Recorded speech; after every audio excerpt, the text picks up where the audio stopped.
இலக்கை நோக்கி டுவர்ட் த கோல். இந்த நிகழ்ச்சிக்கு உங்களை அன்புடன் வரவேற்கிறோம்.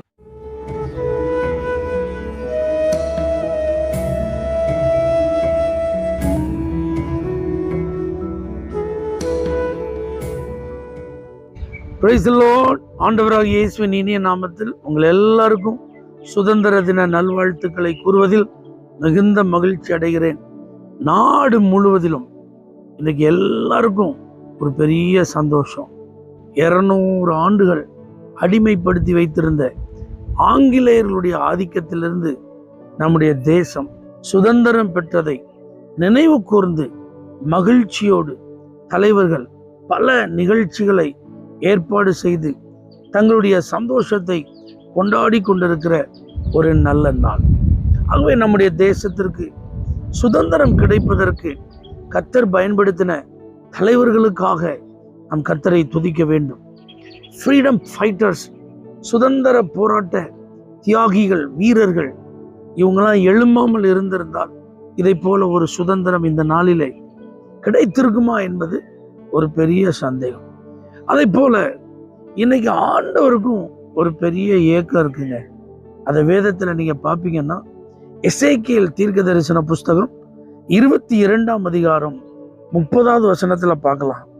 நான் தேசத்தை அழிக்காதபடிக்கு திறப்பிலே நிற்கவும் சுவரை அடைக்கவும் தக்கதாக ஒரு மனுஷனை தேடினேன், ஒருவனையும் காணேன். இந்தியாவின் செல்வங்கள், இந்தியாவின் சுதந்திரங்கள் அந்நியர்களால் பறிக்கப்பட்டு கொண்டிருந்த போது, இந்தியர்கள் மிகவும் வேதனை நிறைந்த சூழ்நிலையில் இருந்தபோது, எல்லாரும் அவங்க காரியத்தை பார்த்துட்டு போகலாம் அப்படின்னு இல்லாம இந்தியாவுக்கு ஒரு சுதந்திரம் வேணும்னு சொல்லி சிலர் அங்கங்க எழும்பினாங்க. தங்களுடைய கொள்கைகளை அவர்கள் ஜனங்களுக்கு கொண்டு போய் சேர்த்தார்கள். அதை அவர்கள் கொண்டு போய் சேர்ப்பதற்கு ஏராளமான தியாகங்களை செய்தார்கள். உறவுகளை இழந்தார்கள், உடைமைகளை இழந்தார்கள், தங்களுக்கு இருந்த ஆஸ்திகளை இழந்தார்கள், அநேகர் தங்களுடைய உயிர்களையும் இழந்தார்கள். இப்படிலாம் பல உயிர் தியாகங்களுக்கு பிறகுதான் தேசத்திற்கு சுதந்திரம் கிடைச்சிருக்கு. அதே போல இன்றைக்கும் நம்முடைய தேசம் சத்துருவினால் அடிமைப்படுத்தப்பட்டிருக்கிறது.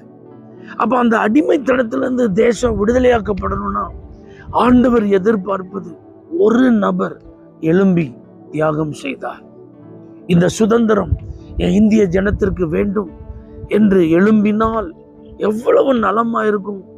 அப்படி ஒரு ஆளை நான் எதிர்பார்க்கிறேன், ஒரு ஆளையை நான் காணேன் அப்படின்னு சொல்லி ஆண்டவர் பரிதபிக்கிறார். நம்முடைய தேசத்துல, குறிப்பாக நம்முடைய தமிழகத்துல இந்த நாட்களிலே ஆண்டவர் அநேக பரிசுத்தவான்களை எழுப்பியிருக்கிறார், தேவனுடைய பிள்ளைகளை எழுப்பியிருக்கிறார். ஏராளமான ஊழியங்கள், ஏராளமான ஜெபங்கள், எழுப்புதலுக்காக இரவும் பகலும் மன்றாடி ஜனங்கள் ஜெபிக்கிறார்கள், உபவாசித்து ஜெபிக்கிறார்கள், மணிக்கணக்காக ஜெபிக்கிறார்கள். ஒரு பக்கம் இதெல்லாம் கேள்விப்படும் போது ரொம்ப சந்தோஷம்தான். அதே நேரத்துல யாரு ஜெபம் பண்ணா எனக்கு என்ன, எங்க ஜெபம் நடந்தா எனக்கு என்ன, அது காலையில நடந்தா என்ன, ராத்திரி நடந்தா என்ன, ஊழியர்களா கூடி ஜெபித்தால் என்ன, சபைகளா கூடி ஜெபித்தால் என்ன, எனக்கு என் வேலைதான் முக்கியம், எனக்கு என் சௌகரியம் தான் முக்கியம், எனக்கு என் காரியம்தான் பெருசு, எனக்கு என் குடும்பம் தான் பெருசுன்னு இருக்கிற தேவ பிள்ளைகளின் எண்ணிக்கை இன்னைக்கும் நிறைய தான் இருக்கு. ஆகவே கர்த்தர் அப்படி நாம் ஒருபோதும் சுயநலம் உள்ளவர்களா இருக்கிறத விரும்பலங்க. நம்மை கர்த்தர் விடுவித்திருக்கிறாரே அடிமைத்தனத்திலிருந்து, சத்துருவின் பிடியிலிருந்து ஆண்டவர் நம்மளை சுதந்திரமாக்கி இருக்கிறாரு, சுதந்திரவாளி ஆக்கி இருக்கிறாரு. இதை போல இந்த சுதந்திரம் இல்லாத எத்தனை கோடிக்கணக்கான ஜனங்கள் நம்முடைய தேசத்துல இருக்கிறாங்க. எத்தனை லட்சக்கணக்கான ஜனங்கள் நாம் வாழ்ந்து கொண்டிருக்கிற நம்முடைய மாநிலத்தில் இருக்கிறாங்க, நம்முடைய மாவட்டத்தில் இருக்கிறாங்க, நம்முடைய தாலுகாக்களில் இருக்கிறாங்க, நம்முடைய கிராமங்களில் இருக்கிறாங்க, நம்முடைய தெருக்களில் இருக்கிறாங்க. இவர்களை குறித்த ஒரு பாரம், இவர்கள் விடுவிக்கப்பட வேண்டும். இவர்களும் பாவத்திலிருந்து, சாபத்திலிருந்து, வியாதியிலிருந்து, சத்துருவின் பிடியிலிருந்து விடுதலையாக்கப்பட்டு ஒரு உண்மையான சுதந்திரத்தை அனுபவிக்க வேண்டும் என்கிற ஒரு தாகம், ஒரு பாரம் உங்களுக்கு இருக்குதா? இல்லை அப்படின்னா இன்னைக்கு உங்களை அர்ப்பணிங்க.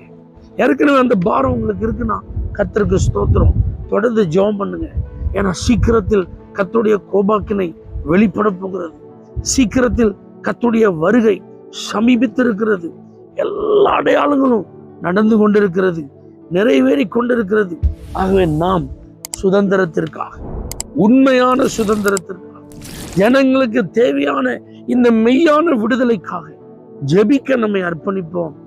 உண்மையான சுதந்திரத்தை தேவன் ஒவ்வொரு மனிதர்களுக்கும் தந்து ஆசீர்வதிப்பாராக. பரலோக தேவனே, இந்த மெய்யான சுதந்திரத்திற்கு தேவ பிள்ளைகள் எழும்பட்டும், தங்களை தியாகம் செய்யட்டும், தூக்கத்தை தியாகம் செய்யட்டும், ஆகாரத்தை தியாகம் செய்யட்டும், தங்களுடைய சுக வாழ்வை தியாகம் செய்யட்டும், திறப்பிலே நிற்கட்டும். இயேசுவின் நாமத்தில் பிதாவே, ஆமென். For prayer contact, Pastor J. J. Kumar, El Shaddai Ministries, 9500252586, Surandai.